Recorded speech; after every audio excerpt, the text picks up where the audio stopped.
रंग भरी एकादशी आज है। आज रंग भरी एकादशी की बहुत बहुत आप सबको शुभकामनाएं। भक्ति प्रेम का ऐसा रंग चढ़े कि वो रंग छूटे ही ना, चाहे धोबिया धोए सारी उमरिया। श्याम पिया मोरी रंग दे चुनरिया।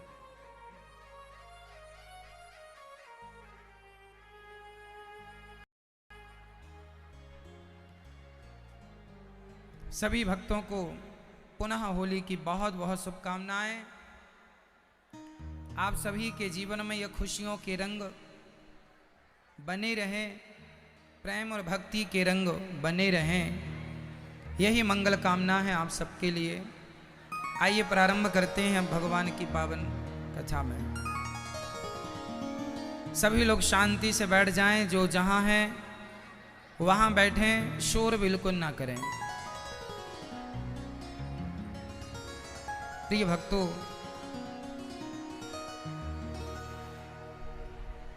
इस कथा में लगभग 155 पोथी पाठ बैठे हैं। सभी यजमान परिवारों के लिए बहुत बहुत मंगल कामनाएं। अभी 30 तारीख से फिर पोथी पाठ बैठेंगे, 30 मार्च से। इस कथा में यजमान परीक्षित बनके हमारी मैया श्रीमती सावित्री देवी जी, सुपुत्री दीनानाथ मल्होत्रा जी अमृतसर पंजाब से हैं। समस्त मल्होत्रा परिवार के संग आप लोग ये जो होली में वृंदावन आए हैं, मैया जी होली में ये जो कथा आप सुन रहे हैं, कहते हैं कि इस धरती पर होली का आनंद लेना है तो ब्रज की ही होली प्रसिद्ध है। इसलिए आपको बिहारी जी ने देखो होली के समय पे यहाँ बुलाया है। और होली का आपने देखो आज परिक्रमा चल रही है, आपने दर्शन किया नहीं किया?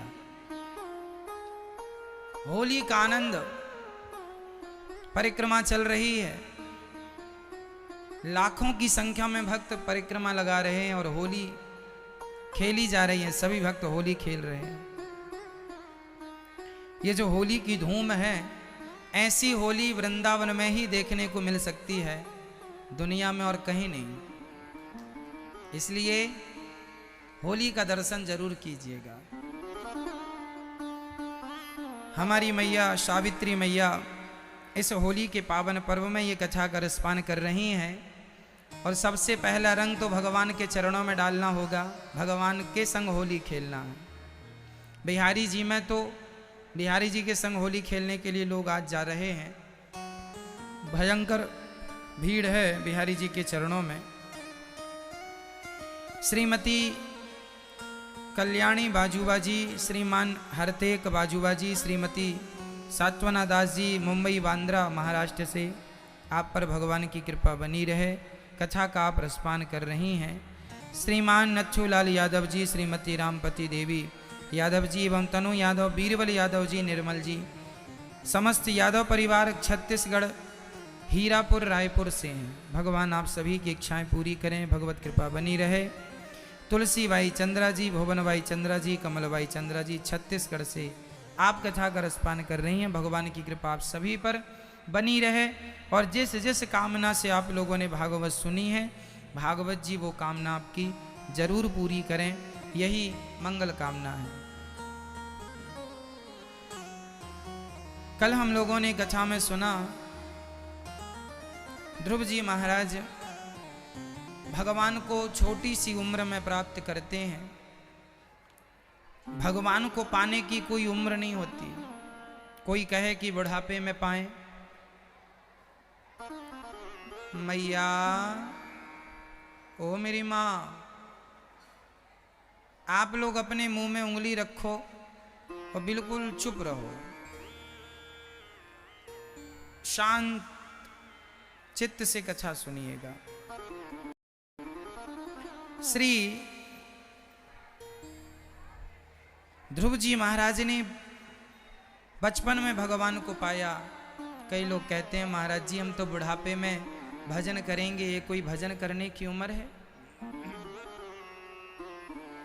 हम ये थोड़ी कहते हैं कि तुम काम धाम छोड़ दो, काम करते रहो, बिजनेस व्यापार करते रहो, पैसा कमाते रहो और मन को भगवान के चरणों में लगाए रखो, क्योंकि जीवन का अंतिम सत्य यही है कि भगवान के चरणों में ही मन लगेगा, तभी हम सबका कल्याण होगा। तो बुढ़ापे में ही आप मन लगाएंगे, इसकी क्या गारंटी है कि आपका बुढ़ापा आएगा? कितने लोग हैं बुढ़ापा आने के पहले चले गए। यदि आपने ये सोचा कि हम बुढ़ापे में भजन करेंगे तो क्या गारंटी है कि बुढ़ापा आ जाएगा? इसलिए भजन को कल पर नहीं टालो, भजन आज, अच्छे काम आज, बुरे काम कल पर। आज करे सो काल करे, काल करे सो परसों, ये बुरे कामों के लिए। अच्छे काम काल करे सो आज कर, आज करे सो अब, पल में प्रलय होएगी बहुरी करेगा कब। अच्छे काम आज कर लो, बुरे काम कल। तो भगवान का ये चिंतन, भगवान की ये जो कथा है, ये कल पर न टाली जाए। बच्चे ये ना कहें कि हम बुढ़ापे में भजन कर लेंगे। और भजन का अर्थ यहाँ माला लेके जपना नहीं है। भजन किसे कहते हैं? माला लेके जपना, जंगल चले जाना, परिवार को छोड़ देना, ये भजन नहीं है।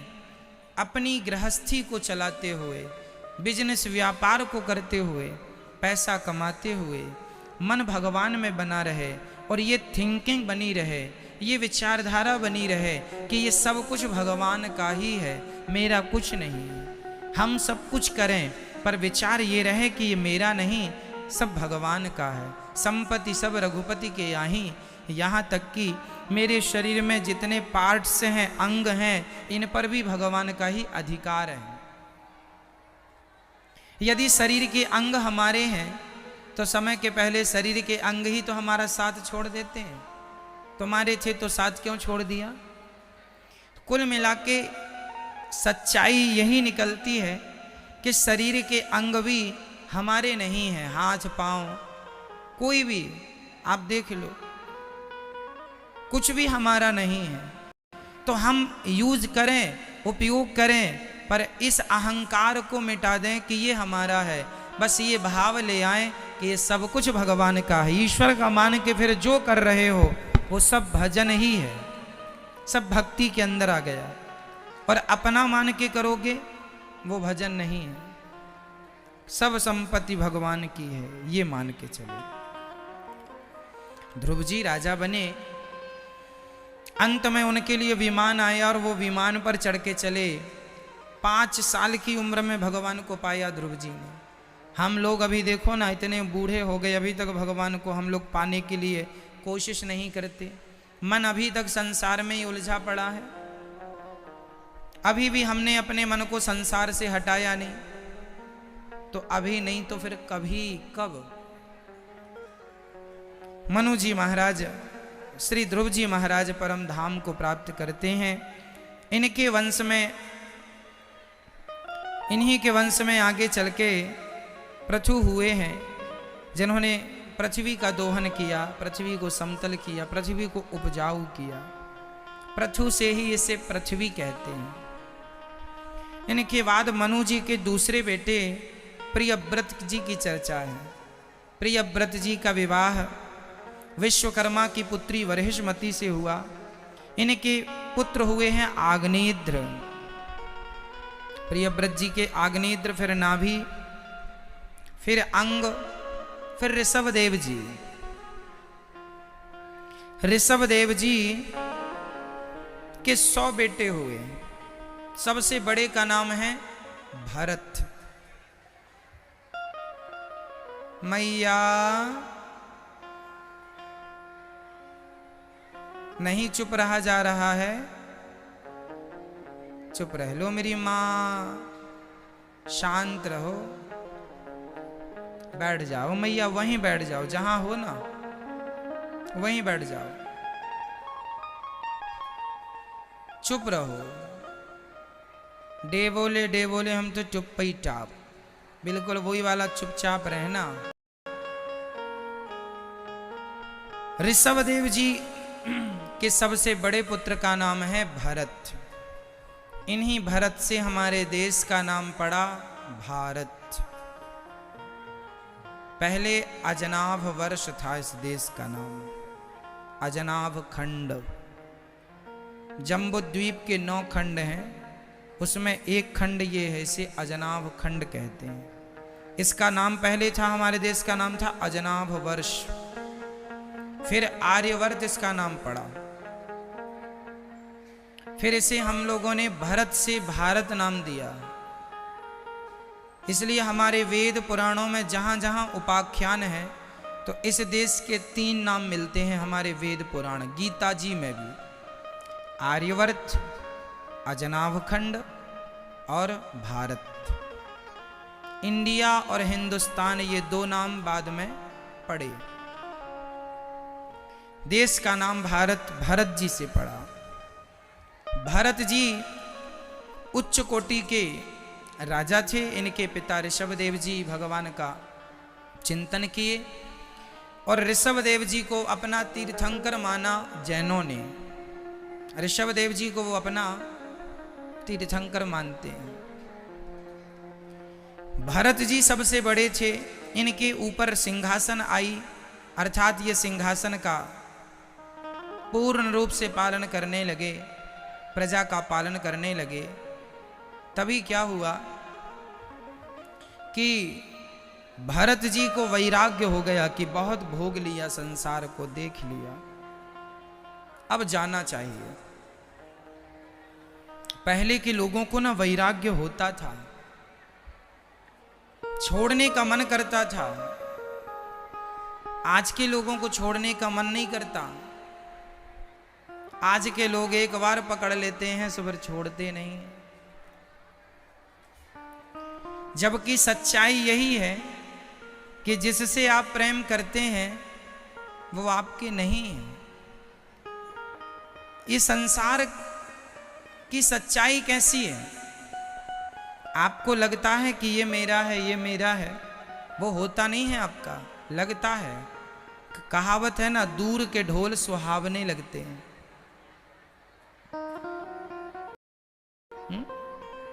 ये संसार देखने में बहुत अच्छा है, इतना अच्छा है नहीं जितना अच्छा दिख रहा है। समुद्र का पानी देखने में कितना शुद्ध दिखता है, जरा सा पी के देखो, बिल्कुल खारा, दिखने में तो ऐसा लगता है कितना पवित्र है।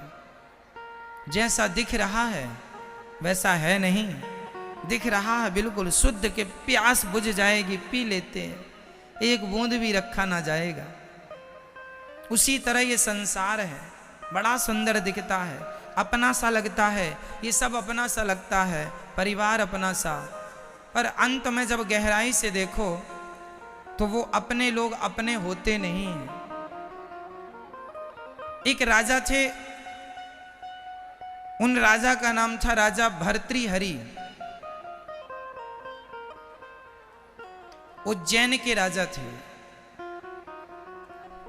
विक्रमादित्य जी के वंशज भर्तृहरि। ये अपनी पत्नी से बहुत प्यार करते थे, वैसे ही जैसे आप लोग अपनी पत्नी से या अपने पति से करते हैं। भर्तृहरि अपनी पत्नी से अत्यधिक प्यार करते थे और वो थी भी बहुत सुंदर। एक दिन भर्तृहरि के पास एक संत जी आए और उन्होंने एक सुंदर सा फल दिया। महाराज, ये फल आप खा लो, ये फल जो खाएगा सदा जवान रहेगा और उसकी आयु बहुत लंबी हो जाएगी, जवान रहेगा, हृष्ट पुष्ट रहेगा। तो भर्तृहरि को जब फल मिला कि इसे मैं खा लूं तो सदा जवान रहूंगा, मेरी आयु बढ़ जाएगी, सदा सुंदर दिखूंगा, पर वो तो अपनी पत्नी में आसक्त थे। उन्हें लगा मैं सुंदर दिखूंगा, सदा मैं जवान रहूंगा, पर मैं पत्नी के बिना कैसे जीऊंगा। तो उन्होंने वो फल अपनी पत्नी को दे दिया और कहा, मेरी प्रिय, ये तुम फल खा लो, इसको खाओगी तो सदा जवान रहोगी, सुंदर दिखोगी और खूब तुम्हारी आयु लंबी होगी, खा लो। चूंकि राजा पत्नी से प्यार करते थे तो वो अमृत जैसा फल अपनी पत्नी को दे दिया। सदा सुंदर रहोगी, हृष्ट पुष्ट रहोगी। पत्नी को देकर भर्तृहरि चले गए, पर पत्नी का प्यार किसी और से था। जो भर्तृहरि के सेनापति थे, वो सेनापति बड़ा सुंदर था, तो राजा की पत्नी उस सेनापति से प्यार करती थी। तो सेनापति जब आया तो भर्तृहरि की पत्नी ने वो फल सेनापति को दिया। सुनो, ये बड़ा अच्छा फल है, तुम सदा जवान रहोगे। मेरी जवानी का क्या है, तुम सदा जवान रहो, क्योंकि मैं तुमसे प्यार करती हूं, इसलिए तुम खा लो इसे। सेनापति ने वो फल रानी से ले लिया और रानी से लेकर अपने घर को चला। सेनापति का प्यार एक दासी से था। सेनापति एक भर्तृहरि के राजमहलों में काम करने वाली एक दासी, उससे वो बड़ी सुंदर थी, तो सेनापति का प्यार उस दासी से था। तो सेनापति ने उसे बुलाया, कहा सुनो, हम तो तुमसे प्यार करते हैं, ये फल हमें मिला है, जो खाएगा सदा जवान रहेगा, तुम जवान रहोगी तो हमें अच्छा लगेगा, इसलिए ये फल तुम खा लो। अब वो काम करने वाली दासी वो फल लेके चली और उसने सोचा कि मुझे तो झाड़ू पोंछा ही करना है, मैं अमर होके क्या करूंगी, मेरे देश का राजा बड़ा अच्छा धर्मात्मा है, यदि ये फल राजा खाएगा भर्तृहरि तो वो बड़ा हृष्ट पुष्ट रहेगा और वो प्रजा की सेवा करेगा। तो वो घूमते घूमते फल दासी के पास गया और दासी ने राजमहल में वो राजा के पास लेके चली, महाराज मुझे एक फल प्राप्त हुआ है। अच्छा, किसी को ये नहीं पता लग रहा था कि वो फल कहां से आया है, क्योंकि सब तो एक दूसरे को दे रहे थे, ये तो केवल राजा को पता था कि मुझे एक साधु ने दिया है। अब वो दासी लेकर चली गई और दासी जब लेकर गई कि महाराज ये फल आप लीजिए, राजा तो घबरा गए, हे भगवान ये फल तो मैंने अपनी पत्नी को दिया, ये दासी के पास कहां से आया। राजा ने तुरंत फल को लिया और रानी से दासी से कहा, सच्ची बताना ये फल तुम्हें कहां से मिला। तो बेचारी राजा से झूठ बोल ना पाई, कह दिया मेरा प्यार जरा सेनापति जी से है, उन्होंने दिया। सेनापति आओ, तुम्हें किसने दिया। डरते डरते कहा, महाराज मुझे तो महारानी जी ने दिया, अब महारानी जी को तो इन्होंने दिया था। क्लियर हो गया। ना मानो, इसलिए ये संसार के लोग तुम्हारे नहीं हैं, ये तो यात्रीगण हैं, कल नहीं रहेंगे, इनका स्टेशन आएगा, उतरते चलेंगे। तुम्हारा तो सदा से संबंध भगवान से रहा है। विडंबना ये रही है कि जो तुम्हारे हैं उसे तुमने अपना माना नहीं, जो तुम्हारे थे नहीं उनके पीछे सारी जिंदगी गवा दी। ये मेरे हैं, ये मेरे हैं, ये मेरे, मेरे तो गिरधर गोपाल दूसरो ना कोई। मीराबाई ना होती तो हमें ये कौन बताता कि मेरे तो गिरधर गोपाल दूसरो ना कोई, भगवान के सिवा मेरा कोई नहीं है। ये कितनी देर में आप समझ पाएंगे, आज ही समझ लो, या 1 साल बाद समझना, या 50 साल बाद समझो, या इस जन्म में नहीं अगला जन्म, या उसका अगला जन्म, आखिर तुम्हें करोड़ जन्म भी लेने पड़ेंगे। तो जब तक तुम ये नहीं समझोगे कि मेरे भगवान है, तब तक तुम गोल गोल चक्कर में, जन्म और मृत्यु के कुचक्र में लगे घूमते ही रहोगे। पुनरपि जननम पुनरपि मरणम पुनरपि जननी जठरे शयनम। इसलिए भज गोविंदम भज गोविंदम गोविंदम भज मूढ़मते। ऐ मूढ़मते, कब भगवान का भजन करेगा। खूब काम करो, पैसे कमाओ, परिवार के बीच में रहो, बाहर से रहो, सबके पास, अंदर से रहो सदा भगवान के पास। मेरा भगवान है, मेरे कृष्ण है, बस ये बात अंदर की है। बाहर से तो हम आपसे बोलेंगे, पत्नी परिवार से सबसे बोलना ही पड़ेगा, व्यवहार तो निभाना ही पड़ेगा, पर ये सब फॉर्मेलिटियां बाहर से रहे, अंदर से एक ज्ञान बना रहे, ये मेरे श्याम सुंदर। भरत जी सब छोड़कर आए। अच्छा, भर्तृहरि जी ने जब ये सब देखा कि मेरी पत्नी ने मुझे धोखा दे दिया, उन्होंने तुरंत अपनी पत्नी को छोड़ दिया, अपना सिंहासन छोड़ दिया, अपने राज्य को छोड़कर जंगल में गए और उन्होंने, राजा भर्तृहरि ने सबसे नाता तोड़कर गोविंद से नाता जोड़ लिया। उन्हें वैराग्य हो गया। राजा भर्तृहरि ने 3 शतक लिखे हैं, नीति शतक, सिंगार शतक और वैराग्य शतक।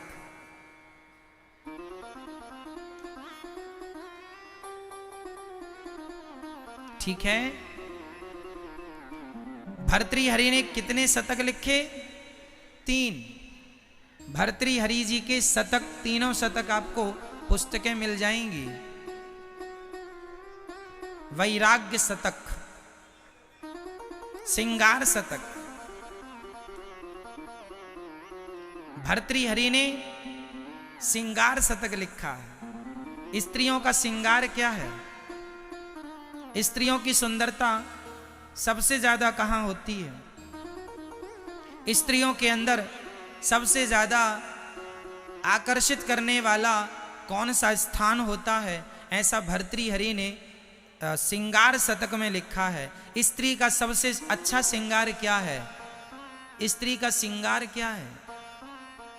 स्त्रियों के बारे में बहुत कुछ लिखा है भर्तृ, क्योंकि वो स्त्रियों पर स्त्री पर आसक्त थे ना, अपनी पत्नी पर, तो उन्होंने अपनी पत्नी के ऊपर सिंगार शतक लिख डाला कि नारी का नेचुरल सिंगार क्या है।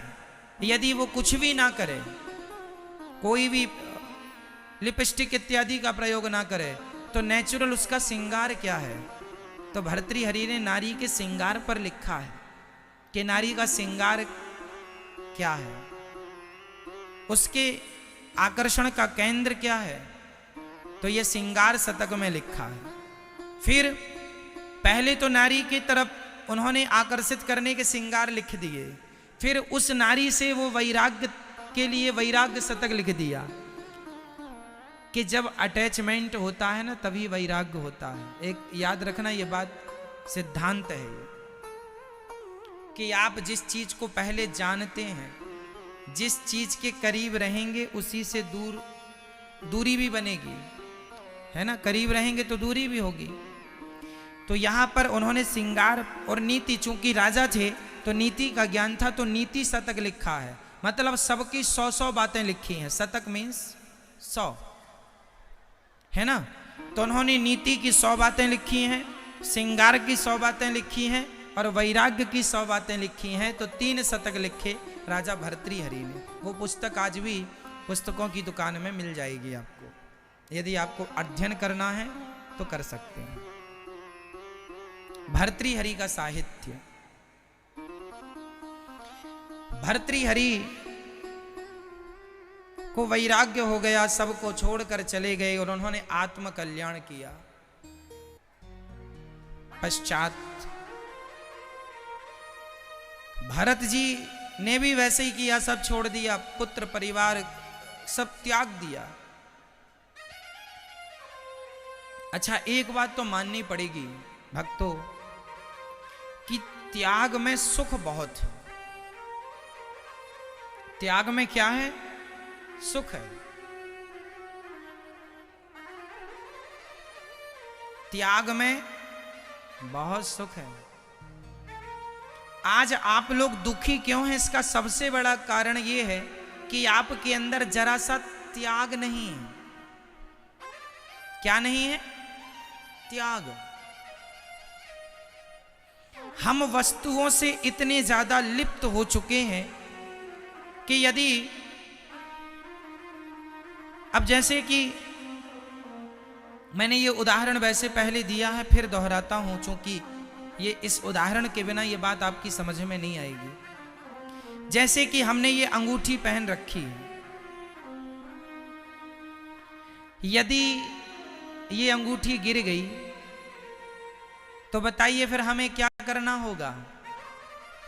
आप लोगों ने झुमके पहन रखे हैं, आप लोगों ने मंगलसूत्र पहन रखा है, आप लोगों ने अपने पर्स में, पॉकेट में 2-5 हजार रुपए रखे हैं, यदि 2-5 हजार रुपए गिर गए, या आपके कान का झुमका गिर गया, या आपकी हाथ की अंगूठी गिर गई, या आपके गले की चैन किसी ने खींच ली, उस स्थिति में आपके साथ क्या होता है? क्या होता है? दुख होता है। आपको दुखी करती हैं ये घटनाएं, आप रोते हैं, मेरी चैन चली गई, मेरी अंगूठी चली गई, मेरे पैसे चले गए, मेरा मोबाइल चला गया, मेरी चप्पल चली गई, मेरा ये चला गया, मेरा वो चला गया। क्यों? यदि आप ये सोच लें कोई बात नहीं, चला गया चला गया, गया सो गया।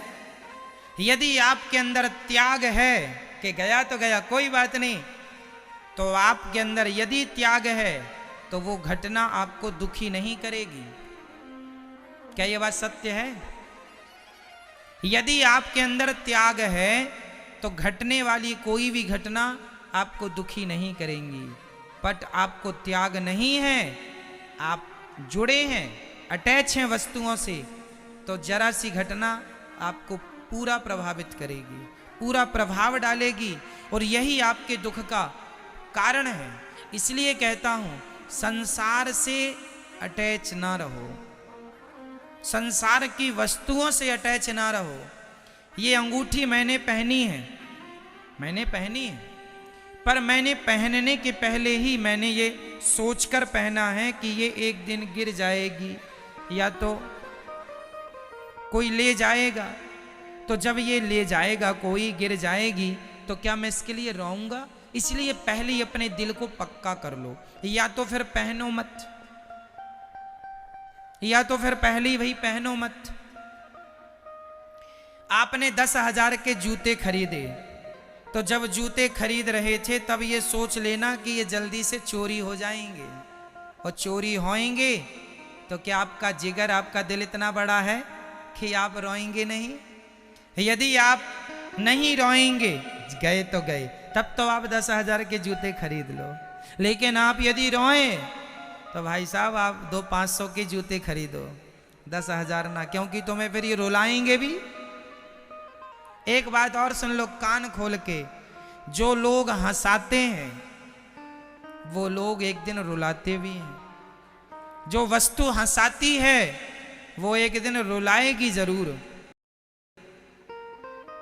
क्या ये बात सही है? इसे मैं सिद्ध करके बता दूं, सुनो।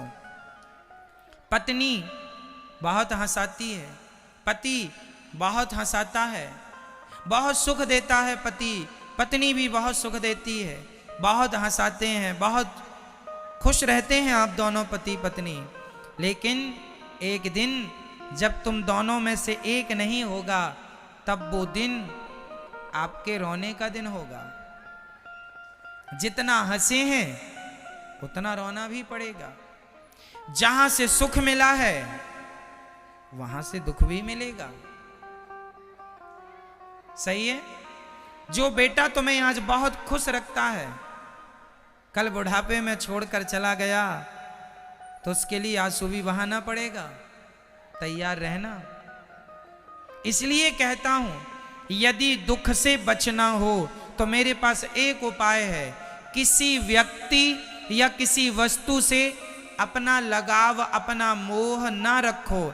सदा ये सोचो कि ये एक दिन नहीं रहेंगे, रहेंगे तो केवल भगवान सदा रहेंगे। इसलिए इनके संग व्यवहार तो किया जाए, अंगूठी पहनी तो जाए, इससे प्यार ना किया जाए। मंगलसूत्र पहना तो जाए, उससे प्यार ना किया जाए। पति के संग रहा तो जाए, प्यार ना किया जाए पति से, तो क्या किया जाए महाराज? प्यार की क्या जरूरत है? पति तो व्यवहार से चल जाएगा। व्यवहार करते रहो, मेरा पति है। हर दूसरे तीसरे दिन आई लव यू कहते रहे ना अपने पति अपनी पत्नी को, इससे ही काम होता रहेगा।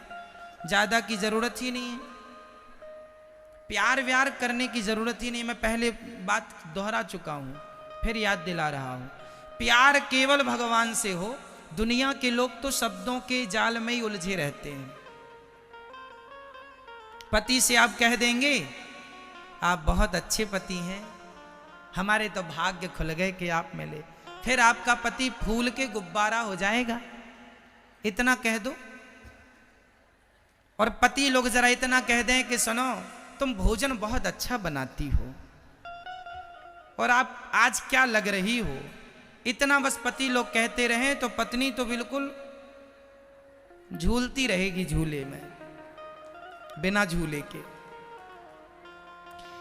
इन लोगों के खुश करने के लिए इतने शब्द पर्याप्त हैं, सही है। इसलिए इन लोगों को जहां इन शब्दों से काम हो जाए वहां प्यार व्यार की जरूरत नहीं है।